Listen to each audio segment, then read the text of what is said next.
What is up, everyone? Welcome back to part 2 of my top movies of 2024 that I have watched and that I've seen and all that. This is when we get into the top 10.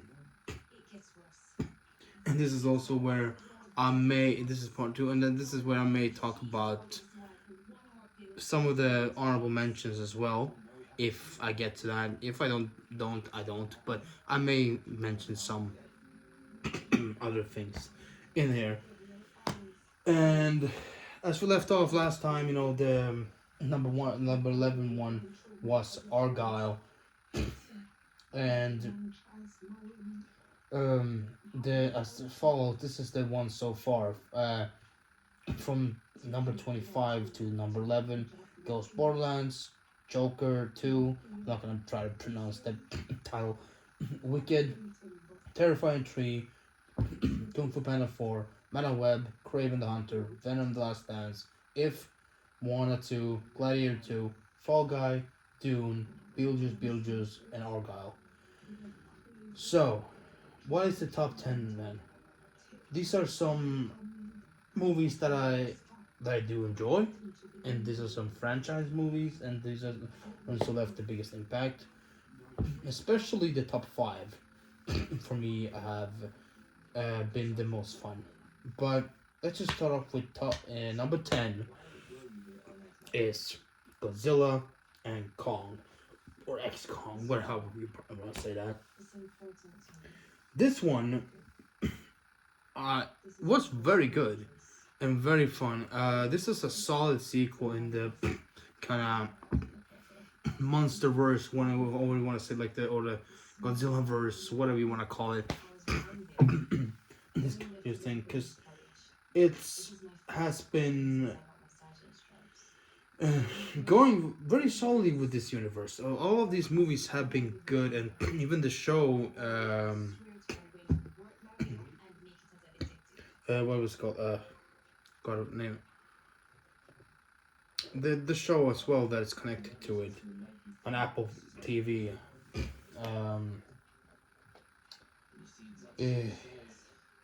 Forgot it's the name of the company as well, and I forgot about it now. It's very late, so it'll get back to me. But that show as well, very good. And this is a nice another addition to this universe. And I definitely like this. Though, for me, I don't know if I like it more or less than the last one. But I don't know. There's I'll put it like this. There is something in this that do work very well and is very solid and very good. But there's also some things that work less well than it did in the other ones, and that's why maybe it's not as the same level as Godzilla vs. Kong, but it still holds a good spot. The human characters are not plenty in the way this time. That is good. They have their place and they do good. There is, like in this one as well, there is plenty of good stuff with Kong once more, and also some fairly decent stuff with Godzilla 2. Both get good screen time, and both get kind of their place and they're fitting in where they be and where they should be. This one is more about now, of course, about Kong really finding his place, even more like finding, that kind of stuff. But they come across these all the other like apes that are like more evil, like well, some of them are more, not all of them, but they're led by this Scar King, an evil one who's like been very cruel to most of them, and it's like he also been kind of a dictatorship kind of thing going on for him, and he has this other like other monster capture as well that he uses to freeze places and like take and all that kind of stuff, and then it all kind of escalates that way, and it leads up to the surface, and they have this final battle, uh, which where Godzilla and Kong work together to stop him. But then we of course have this little younger ape as well. You know, which I don't remember his name now. What it was, Kobo, something like that. But it was also a nice, interesting character that was added. So we'll see where this franchise goes next and what the next installment will be. But overall, a decent movie. It earns a top 10 spot for me because it still is, Godzilla. It still has that all those good elements, and I think I got plenty of action in this, and I got enjoyment enough of it. Even though maybe it wasn't as solid as some of the couple of the last ones, but still, it has space, and I enjoyed it, and I can't wait for the next movie in this franchise. Next, then, at number 9, we have the fourth movie in the Bad Boys franchise. It's Bad Boys Ride or Die. I think it's the fourth one, right? Oh, maybe it's the fifth. I don't remember now. Could be the fifth one. I remember how, I remember how everything like has been going on. Like, can't remember now. But like, it's one of them too. Maybe it's the fifth one. I don't know. But either way, Bad Boys Ride or Die. I think it is the fifth one. Could be. I don't know. But anyways, the next installment, at least the newest, latest installment in this franchise, Bad Boys Ride or Die. Um, very fun movie. This one was very good, and I think a lot of people did love this as well. It's gotten positive reviews, and it's a big step up, definitely. The last one was fun as well, but it had some smaller issues. But this one really brought it. This one had a lot. The comedy was spot on. The action was good, and everything else in it. It just felt good. It felt really writing good, and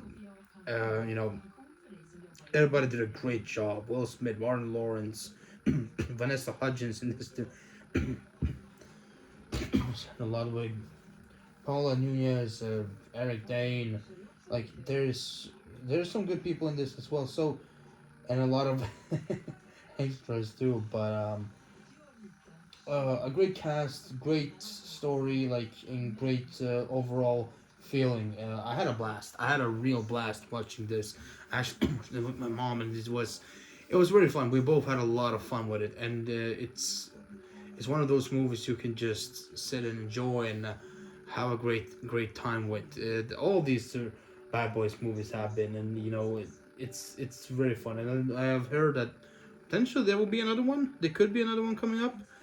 They do certainly leave it up, kind of for potentially to be another maybe towards them. But like, we'll see what happens. But there could be coming another one eventually. We'll see if it does or not. But either way, a great part of the franchise, great movie, and I think it definitely earns the number 9 spot overall.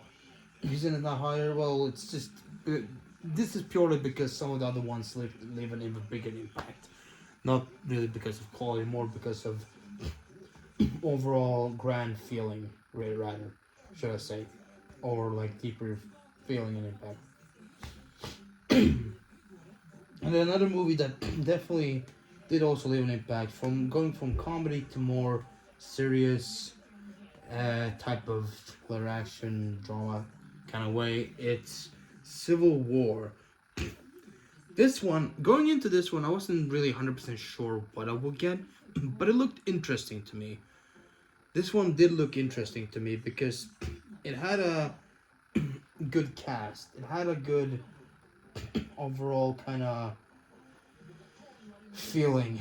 I was seeing it when I saw the trailers. It piqued my interest. It definitely piqued my interest, and the director, Alex Garland, he's very good, definitely a very good director. He's done some good stuff in the past. He's been a director of different, very decent movies. You know, Ex Machina, Machina for once, for one, was recent times was just really good and very loved.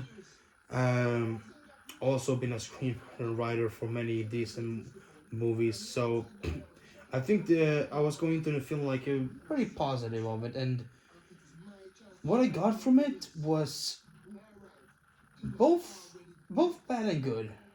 You know, it's overall it impressed me. It definitely did visually and all like storytelling and all that kind of stuff. It definitely did impress me. It was definitely something unique and something really cool.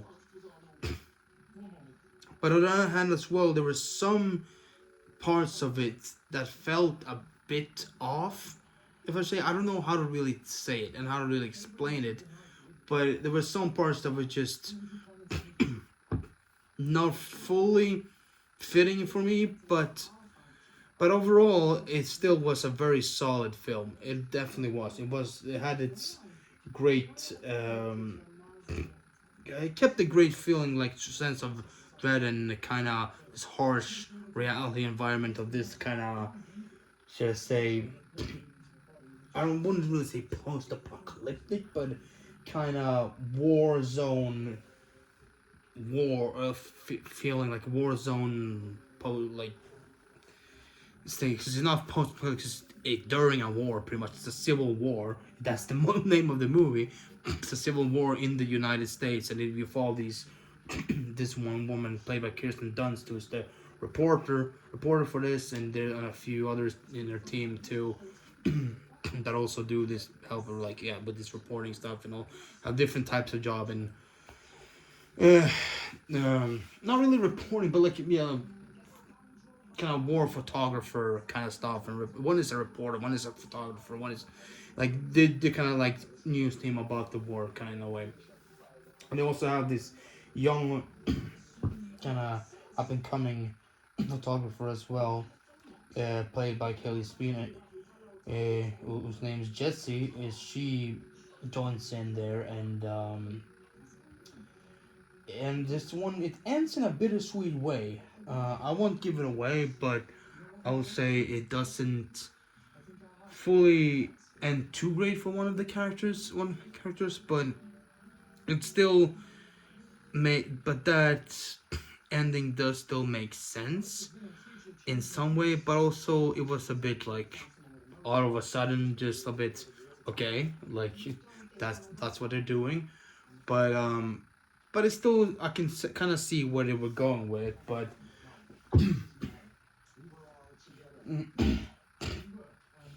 um, it definitely was had emotional moments in it as well, plenty of times. So um, dramatic, emotional, some fun moments too. It was good. It was good. It brought me more than I kind of expected, but also left me with some questions too. But I think at least it still earns a very high spot because of how well it is filmed, how well it is brought out, and like the visually and how it sets up all the like yeah war elements, all that kind of stuff in the middle of someone who's just taking pictures, taking being part of that in the but not really being part of war directly like that on the on the fighting part, you know, the shooting part.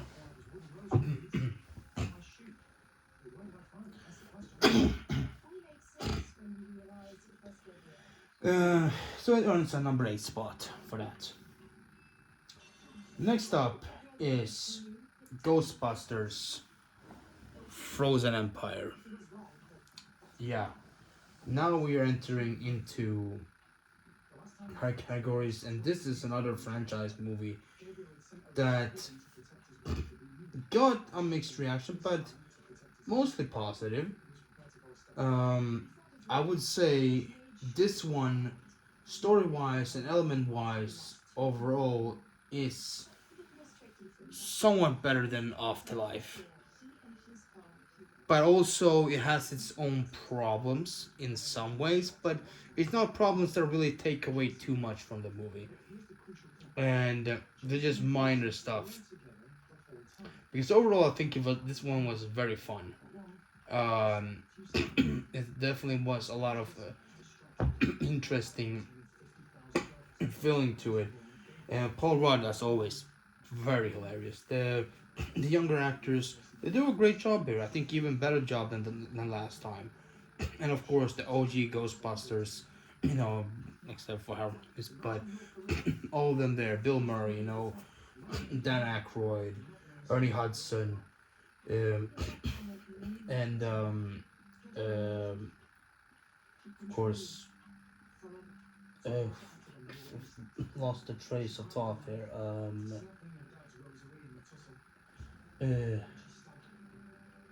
Uh, yeah, Annie Potts.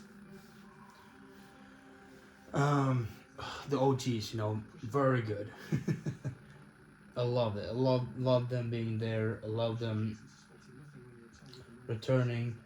Wish we would have seen something more from Sigourney Weaver though. We didn't get anything. I don't remember if she even was at all in this one. At least in the last one before, we had a small scene by the end with her, but this time I don't even think she was in it. I don't know why, but either way, we still had some great other cast members like Camille Nanjiani, Patton Oswalt, others like that. Very fun movie, very full of comedy. I think everything worked and it was played out more smoothly, especially with the OG ones. They came into the story in a fairly decent way and fairly had their place and had their good moments. And I think this is a franchise that is doing well. It's doing well with these two latest movies. It's been it took a bit of a hit with the 2016 Ghostbusters one with the all female cast there, with the reception that one got. Which, by the way, I had not too many harsh feelings towards that one. It was what it was. It was fun, but nothing special in my opinion. But yeah. Um. So this one have definitely these ones have definitely brought the franchise back up again, and has given it new life in a way. Ironically, in some ways, but no, because it's about ghosts. So, but yeah. Uh, all the other actors do great too. McKenna Grace doing fine on film. Wolfhard, yeah. All these have a part in it, and I didn't feel like any of the characters were like, oh, why is that character in this, or why they're why they're doing that with that one, and like, no, it's everybody had their spot. Everybody had their good place in this one, so I liked it. It was good. It was another Ghostbusters movie that had a good feeling, and I hope there will be more soon. Right now, then, at number 6 is another one with I've mentioned before as well. Another movie with Kaylee Spain in it. I don't know how to pronounce that last name, but of course she was in Civil War, but she was also in this one. And this is a franchise that's been going on for so long now, and this was a good fresh rebound for this franchise. Something it needed after a few like kind of dodgy titles. Prometheus was okay, and then a few others looked, but it has been a bit up and down with this franchise. But yeah, talking of course about the Alien franchise and this movie, Alien Romulus. This one, I had to watch it because I saw that trailer and I was like, yeah, this looks intense and it looks really good. I like this one. Actually looks like it could be fun to me because the last few in this installments have just they didn't really grip me. They didn't really bring me in with watching any of the trailers or anything. And then when I checked them out afterwards later on like streaming and stuff, I just I understood. I was glad I didn't go really watch them on in cinema because they didn't really bring much to me. Um, but this one definitely did. This one brought the franchise back into a good way, a good feeling. Of course, it's not without its problems. It's not the most perfect thing ever, but it definitely is one of the more solid entries, and it definitely earns a number 6 spot in my list because it was intense. It was I had a lot of very tense, very somewhat half kind of scary moments as well, and then that final scene as well with that big monster by the end, like that creature. That was some real freaky shit, and that was very well done. And love all the cast in this too. You know, Isabella Mercedes in this one as well. A more successful run for her in this one than with Madame Web, but of course, all the young actors here did great.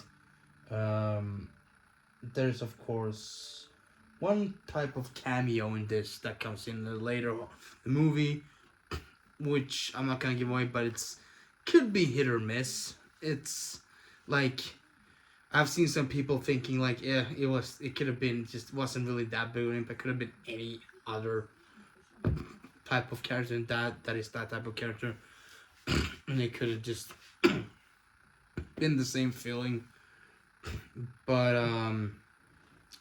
yeah, for me also, I was like, oh, okay, cool. That character is back for some reason. But yeah, that's nice seeing them. But you know, it wasn't too much. It didn't change too much of for me in the movie, or didn't like make the most biggest impact. So it wasn't anything like a super wow moment. But it wasn't didn't bring down the movie either. Just was more or less hit or miss. Just could have been without. Wouldn't have changed much. Wasn't really super like necessary. Maybe I don't know what they were maybe feeling. Maybe they thought that could be like a fun one. Like maybe they were thinking the reactions would be different. But I don't know exactly know how many other reactions have been for that scene. But definitely when that character is there. But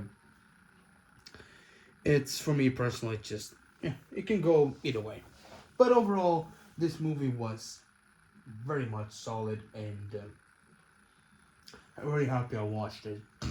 and it earns that 6th spot because yeah, Alien Romulus, a top movie of the year for me, 100%. And now we're going to the top 5. This is the 5 ones that really brought it for me. And the next one, maybe you'll think, oh, you put that over Alien Romulus, really? There's a reason for that, and it's because I have way more connection to this character than anything from Alien, and there's one certain character in this that I love a lot, and it was a big part of my childhood that I definitely love. I definitely love to see. I have wanted to see on the big screen. Waited since the tease and the last one. Of course, I'm talking about Sonic the Hedgehog 3, and that character I'm talking about is Shadow. This movie, well, this is one of the best, I would say, video game adaptations in a long, long time, and maybe ever. Like this is some top stuff, because this had everything. This was somewhat adapting Sonic Adventure 2 in a way, but also doing its own thing, and at the same time also bringing great depth to each character, especially Shadow. The things they do with Shadow here, so good, so good. The depth and the emotions and everything, and the things with Maria, such a great, well done thing. And I love it. There's some small subtle changes from the games that they have made here, but it's changes that work, and it's changes that actually improve things rather than take away. So that's why I have this movie so high up, because this is a franchise, Sonic the Hedgehog, that's been around for over now, and that's definitely